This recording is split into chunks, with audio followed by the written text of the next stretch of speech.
Um, your hair looks great. Hi, everyone. Good morning. Hello.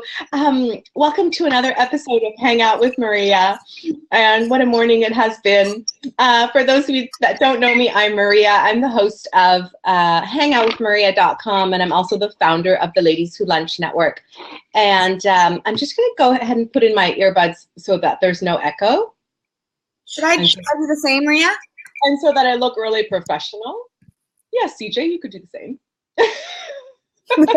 We look so cool. That's better. Hi, everyone. Thank you so much, Lori Ashley. Hello, Lori Ashley, for joining us. And it's a pleasure to be here. So for those of you that don't know what Ladies Who Lunch is, we affectionately call it LWL, which of course stands for Ladies Who Lunch, but it also stands for Living a Life Without Limits. And that's really the motto of the network. I don't know what the motto is, but the motto of the network. And we like to have a lot of fun too. So it's a global community of female entrepreneurs living their dream and really helping other women do the same. So the mission, well, my mission for starting the network and the reason that I created it really was to show women how truly powerful they are. And I always say not only as individuals, but collectively when we come together and see what's possible for ourselves. And really anything is possible as long as we believe. And a lot of times women are held back by, not just women, most people in general, by limiting beliefs and all the reasons that they think they can't do something. And I always say, whatever comes after, if I ask a person a question like, CJ, what is your dream? And I say, are you living it? And if you answer, whatever comes after because and but is your limiting belief and all the reasons why you think you can't do that. So again, my vision with the network is to inspire women to be fearless and fabulous by helping them realize their dream. And the values of the network are, number one, passion, freedom, authenticity, and contribution, making a difference in any way that we can. And if you'd like to learn more about Ladies Who Lunch, visit LWLnetwork.com. Today we are showcasing and highlighting one of our members, and it's my pleasure to introduce to you Caroline Carter, which also is known as CJ. So Caroline has made a career of knowing the newsworthy and helping companies discover and achieve their dream headlines. So we're going to talk a little bit about that today. Today we're talking about personal branding and thought leadership, which I think is something relatively new, especially in this day and age with social media. Caroline is the director of tech PR at Breaks Media. That's a local company here in Vancouver. Hi, Jennifer. And Caroline works with emerging and established tech companies across North America, and she develops innovative strategies that strengthen their position in target markets. She is also the founder of a company called C-Suite, and we'd love to hear a little bit more about that. She's the co-founder of that company, which is really an elite thought leadership consultancy for CEOs and other senior executives that are looking to refine their entrepreneurial brand and launch successful content campaigns in top-tier tech and business press. So I'm very impressed already. A mouthful. Her clients are regularly featured in publications which include Fast Company, Inc. No, Fast Company, Inc. or Fast Company, Inc. Fast Company, Inc. Forbes, Entrepreneur, Time, Venture Beat, Business Insider, The Globe and Mail, The National Post, and others. In her spare time, Caroline mentors aspiring entrepreneurs in the art of storytelling, both through her teaching work at SFU, which is Simon Fraser University. It's a local university here in Vancouver, and as a guest speaker at accelerators and incubators throughout the Lower Mainland. And after hours, if she has any time left after all of that, because I think you do have a boyfriend too, right? And a dog. She has also been known to appear in local stand-up, on the local stand-up comedy circuit. So I want to hear a little bit more about that. Sure. Thank you so much for being here today. And I want to say hello to you. Thank you. I appreciate you doing this blab with me. And I want to start off with Hi, Lori. Thank you for the claps. I want to start off the blog by asking you, first of all, because we are in January, what's your word for 2016? Yeah, so I loved that question. And hi, Maria, thank you for that wonderful introduction. It's a bit of a mouthful, so I'm impressed you got through it. Anyways, I always set like an intention or a phrase for each year, probably because I'm a sort of narrative driven person. So this year, I've had like a few over the years that I've really liked. Like in 2010, when I moved to the Yukon, it was embrace discomfort because it leads to personal evolution and professional growth and all these other things.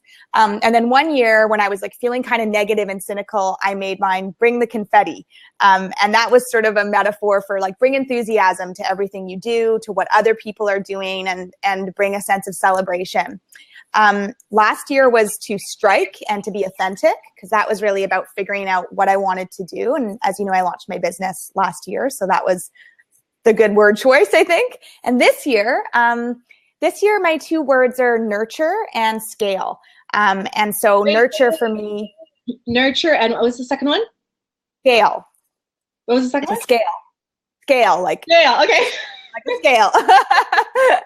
We don't mean weighing ourselves every day. Scale. No, it does not mean weight. I don't know even when the last time I weighed myself was, but it means nurture for me is to nurture those around me, nurture my partner, nurture my dog, but also nurture my business, nurture myself. Last year was really frenetic and crazy, and this year I kind of want to focus. That should probably be one of my words as well. And then scale is the idea that I just said one word. No, just kidding. I know, I'm sorry. Yeah, but nurture and scale is the idea of growing what I'm working on. So I just typed into the chat, what's your word, for anyone that wants to be interactive with us? What's your word for 2016? So thank you, Caroline. I want to, of course, talk about personal branding, because that's what we're here to talk about today, but also to get to know you a little bit better.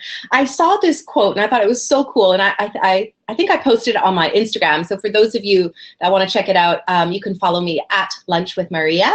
And this is what it said.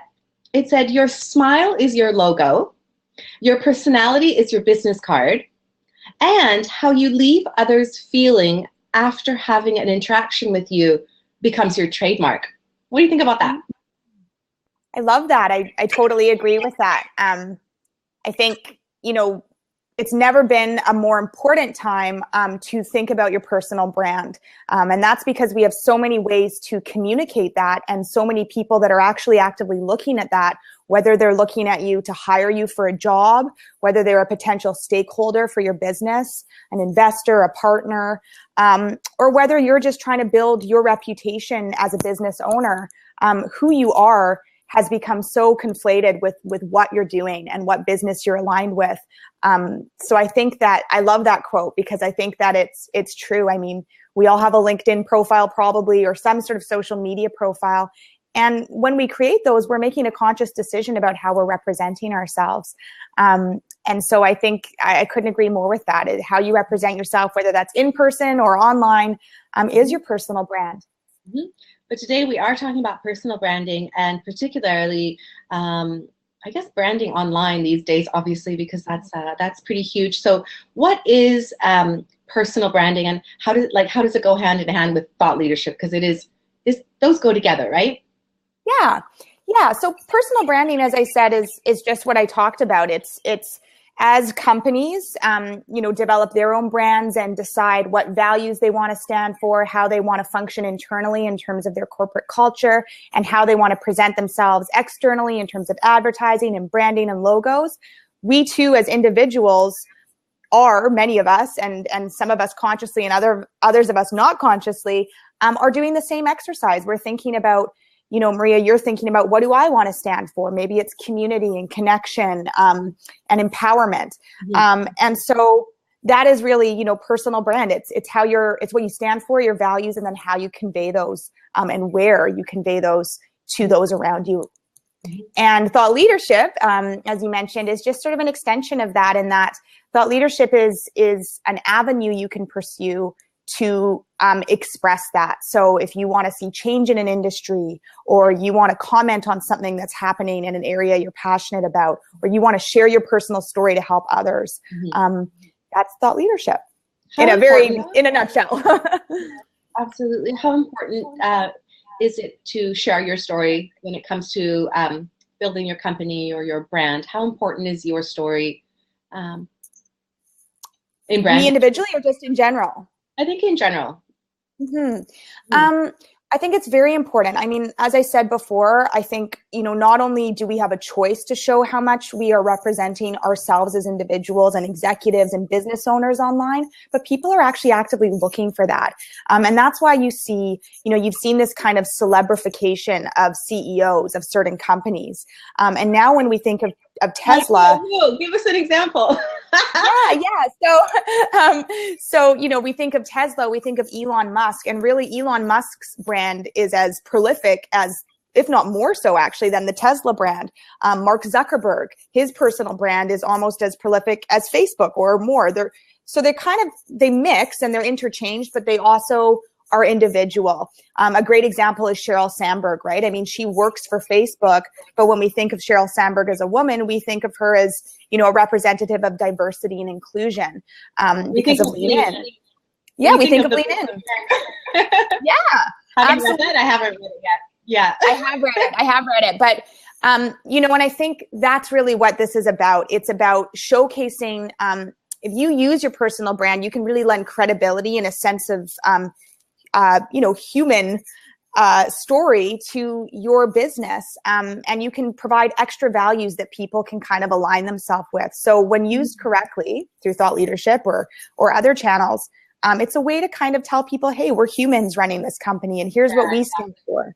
We're not robots. And I think your personal story is very important. When I first started the network, a lot of the images that we put out were very glamorous in the pictures. And,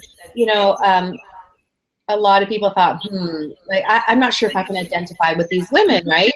And it wasn't until they actually met me and actually heard my own personal story and what I had been through as a single mom and having everything, losing everything, and building everything up on my own. They were like, wow, you should share your story more. I really had no idea. And it really allowed for them to connect more, because I think the more authentic that we can be, the more people, can connect with us, right? Like this morning when we were having technical problems, nobody saw that, but we were having a lot of issues. But here we are. So Caroline, let's talk about thought leadership a little bit more. Like, who do you consider a thought leader in today's society? And also, like, what makes a thought leader? Like, we all have thoughts. And we, in this day and age, we can share them quite freely. And you know what? Sometimes TMI, too much information on social media. But what is a thought leader? And can anyone be a thought leader? Yeah. So, some examples I think are some of the ones I just gave. Elon Musk, who's really championing, very forward-thinking technological innovation. Sheryl Sandberg, who's championing, women in the workforce and equality. Locally, you mentioned my partner, Ryan, who was with Hootsuite. He's really talking about the transformative nature of social media. David Suzuki would be a thought leader talking about the environment. I mentioned that about Ryan, but yes, I consider him a thought leader, and of entrepreneurship, not only in the city but globally. So absolutely. And just a side note, if anyone in Vancouver, because we do have a live event coming up on January the 20th at Hootsuite, which you are very familiar with. Do you have lunch there sometimes? So that's where we're going to be at Hootsuite headquarters. And if you want to buy tickets, we still have a few tickets left. You can just go to the website, lwlnetwork.com, under the events tab. So yes, thank you, Ryan Holmes, and thank you, Hootsuite. So those are kind of high profile examples, right? But then there are people that are being thought leaders, at tiny meetup groups here in Vancouver. There are people that are doing podcast series. You're a thought leader. So I think, the sort of fear when I work with executives of all ranges, from like the big maple syrup mafia guys all the way down to, aspiring entrepreneurs, is that, am I a thought leader? I don't feel like I'm entitled to be one. a thought leadership platform is really just the combination of your experiences, your expertise, your authority. So what have you done in your life to make you qualified to speak on something? And it doesn't have to be a crazy big degree or running a company.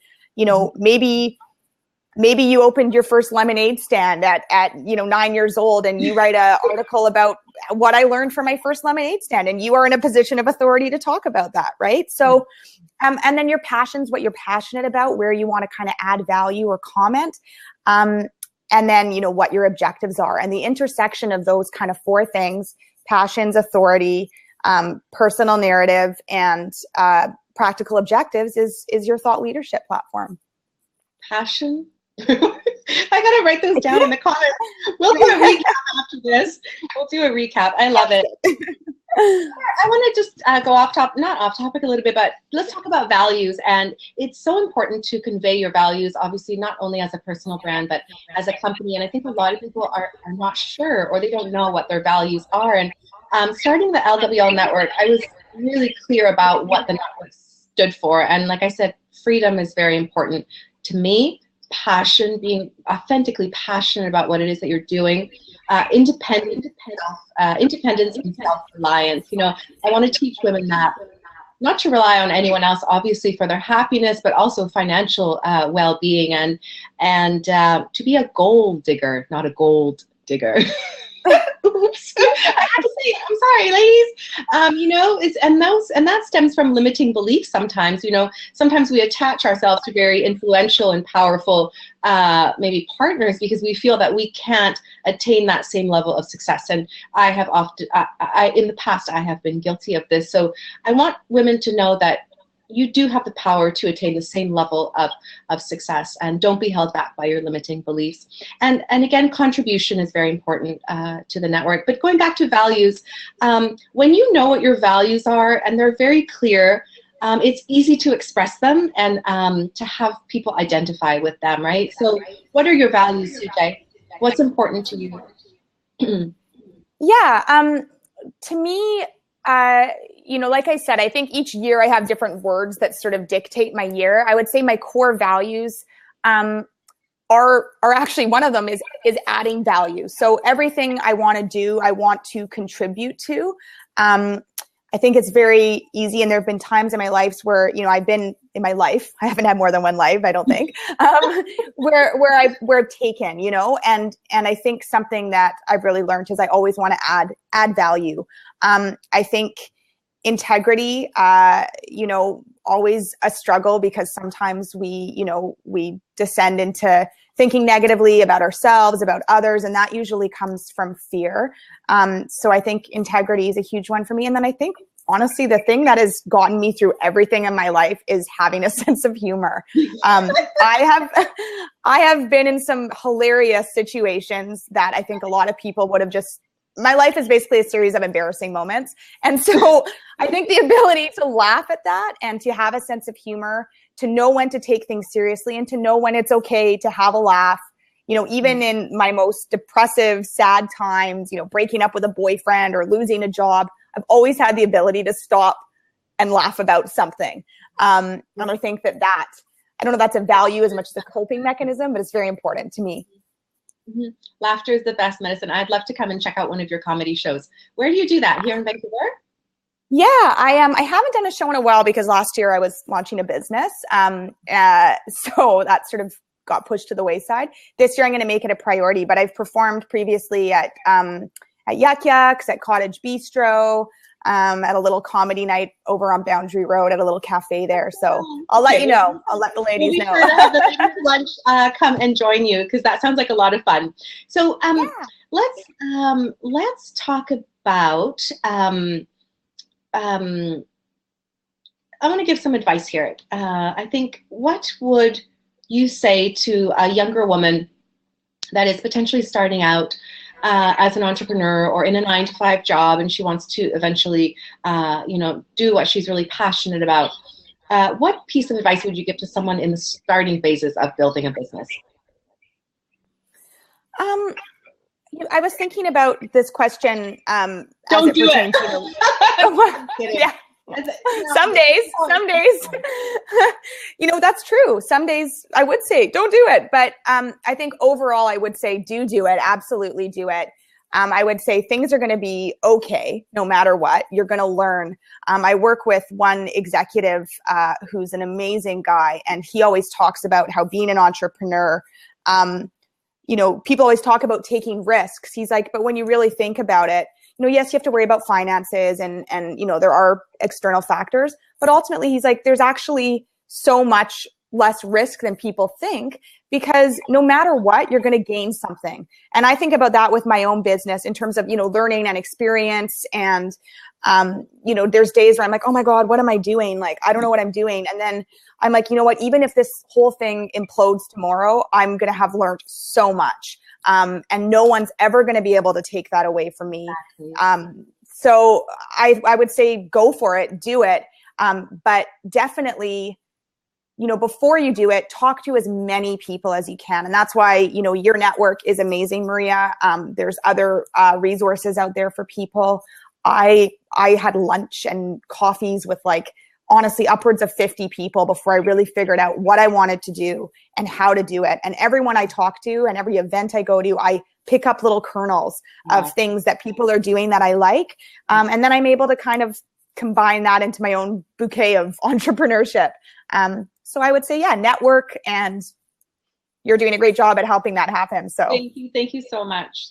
Thank you so much, CJ. Yes, entrepreneurship can be difficult, but also very, very rewarding. And there are going to be times that you feel like giving up. I promise you, we have all felt them. There's going to be times where you feel like banging your head against the wall and wanting to go back to 9 to 5 and thinking, what the heck have I done? But this is normal. This is completely normal. And as long as your why and the reason that you're doing what you're doing is very strong, everything else will fall into place. Because entrepreneurship goes like this, right? It goes like this and it goes like this. But like you said, at the end of the day, all of those things that you go through are teaching you something. So they're never mistakes, they are lessons, and they take you to where you need to go. So I would say the reason people aren't successful and they don't end up achieving their dream is because they give up.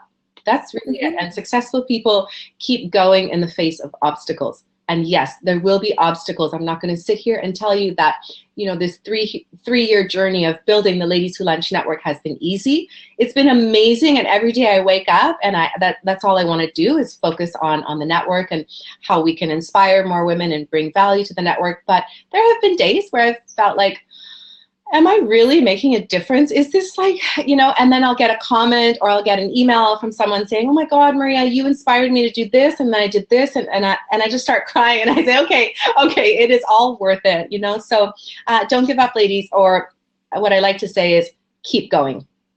So talking about that, CJ, what do you do when you feel like giving up on something? When you feel like giving up on a project or giving up on your dream, what do you do to get yourself out of that?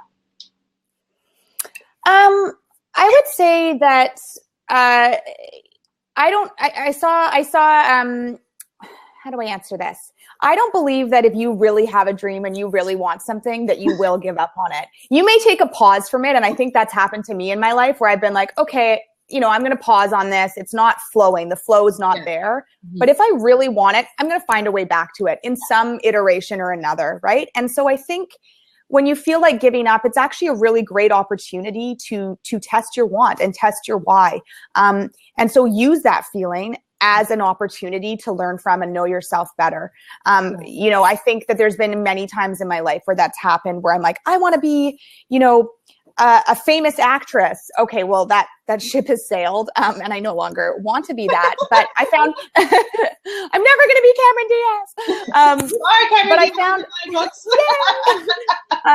but I found stand up, and that was something that allowed me to kind of engage in that like performative aspect of my personality, and it was a different iteration of my dream. So I don't think we do give up on the dreams we really want. I mean, I think when you do see that happen, it is really sad. But I think for the most part, everyone I know who really wants to do something finds a way there. Sometimes it's just not the way you think that you're going to get there. And that's kind of magical too. I love that. I love you saying that, because oftentimes we're so focused on one particular outcome and the route to getting there and what that looks like, you know. But like you said, you could still achieve your dream. It just might not be the what you had in mind, you know what I mean? So that's really cool. And I also like when you said take a step back to move forward. Sometimes, you know, sometimes we just push, and it's like, oh, why isn't this happening? Why isn't this happening? That's me. I'm kind of type A. So, you know, but then I just say, okay, just stop, sit back, and just like let the universe do its thing, you know, and just allow, sit back, allow, breathe, and things will show up, you know, and maybe not the way you expect them, but definitely not the way you expected, right? But it would be potentially even better. So take a step back to move forward. I like that. Yeah, and I wanted to add to that actually, Maria, because I think we talk a lot about the highs and lows of entrepreneurship, and those are true. I used to write about that for CEOs, and now I'm going through it, you know, and luckily there's more highs than lows right now for me, but there have been lows. And I remember those things. I'm like, hey, I wrote about this. Like for someone else, I helped them write about this. Like this is real. Like it's not just like writing about it for the sake of it. And so I think remembering that if you're in a low, by that very logic, there's going to have to be a high at some point, right? And so I take a lot of comfort in that. I'm like, okay, this is the low. Like, where's the high? It's coming next, right? I can't go any lower now. I'm at the bottom. Exactly. Only place, right? Yeah. Awesome. What else do I want to ask you today, CJ? What makes a good brand? Let's talk about really quickly what makes a good brand or a good personal brand. Yeah, I'm not a company branding expert, so I won't embarrass myself by talking about that. But I think what makes, and I guess there are some similarities. I think what makes a good personal brand is, you know, as you said, not doing TMI, but having a sense of transparency and authenticity, calculated. So you're not like, here's what I ate for dinner. And, you know, like we all know those people. I've been that person too at some points, I have to admit. But it's having a sense of transparency, accountability, authenticity, you know, and that idea that I said before of adding value. Like I think, you know, consumers today, whether we're looking at someone's personal brand or a product's brand, we're smart. We're smarter than we've ever been. We're consuming, I think, upwards of like 8.5 hours of media a day now. So we're getting inundated with information. We no longer want to be sold to rather. We want to be talked to, and we want to be talked with, actually. We want to be engaged with. So I think a good brand is one that, you know, gets storytelling right, is able to engage with its target audience, and have a conversation with them, versus just talking at them and asking things of them. Exactly. Yeah. Like a lot of promo and being on your soapbox. This is who I am. This is what I do. Nobody cares. People, the first thing that people want to know is, do you care about them? You know, do you authentically care about them, and do you want to connect with them? And the second thing is, can you help them? Is what you have to offer going to help them? Because everyone's dialed into the radio station WIFM. What's in it for me? Like, you know, why should I listen to you? What, you know, so I think the more that you can authentically connect with your audience and show them that you care about them, people are going to want to do business with you. That's what I always say. People don't care about your qualifications, where you come from. They want to know, does CJ care about me? Great. Next step. I want to get to know her better. Next step. I do care about you. I care about you too. That's right. And I think, you know, a certain amount of vulnerability, right? I think that is something that at least I really relate to in a personal brand, is someone who's not afraid to say, hey, here's what I did, and not rah, rah, rah, I'm so great. But here's what I did, and, you know, it didn't work, and this was hard, and I learned from it. And I think, you know, you talked about that perfectly when you talked about your personal story of being a single mom and, you know, sharing what you learned and what was hard. I think we really relate to that as human beings, because we all struggle. And to know other people do too, and that they can overcome it, that's inspiring and makes us feel connected. Absolutely, absolutely. And it's not easy to share your personal story. That's the whole point, because you're being vulnerable. You're opening yourself up, and that's very, very hard. But it's often the most rewarding. So, CJ, I'm just going to thank you once again for taking the time out to blab with me. This is, if you missed this live, I'm going to put up a replay on www.hangoutwithmaria.com, and you can watch it over and over and over again, and you can share it with your friends. If you're in Vancouver, for those of you that are in Vancouver, we do have a live event. The Ladies Who Lunch Network is presenting She's in Biz at Hootsuite headquarters, and if you want to come and learn about social media, we have 4 speakers: myself, Christina Matisic from Christina Matisic Creative, Natalie Bowl from Bauhaus Restaurant. She's the founder of Bauhaus, an amazing restaurant, by the way, in Gastown. And Lori Ashley will be talking about social media. We're going to be talking about the do's and don'ts, like people, what not to do on social media, how to get leads from social media, how to authentically connect with your audience and build your brand. So if you ladies want to come and check it out, we do have a few tickets available at the website lwlnetwork.com under the events tab. Now, I also want to mention that this community is not just a local networking group. We do have members from all over the world. We're probably at about 165 members currently, and we have members from the States, from just all parts of the world. So the vision is a global community, and there are also many online benefits to becoming a member. So just a few of them: we have an online business directory, we have a private Facebook group, we have monthly She's in Biz trainings to help move your business forward from different members. We also have access to weekly Coffee with Maria, and we're actually doing a larger Coffee with Maria the first Tuesday of every month. The next one is going to be at Bauhaus Restaurant. I'll be sharing more details on the website. And there's also an opportunity to be our member spotlight. So if any of this sounds interesting to you ladies, if you'd like to connect with other like-minded women, such as myself, Caroline, and amazing, amazing women in the network that are going to support you, you're going to learn from them, you're going to make amazing connections, then please head over to invitefrommaria.com, and pick up an exclusive invitation. That's it for now. I want to encourage all of you to keep dreaming with your eyes wide open, and stay classy and fabulous. Thank you so much, CJ. Thank you. Bye, everyone.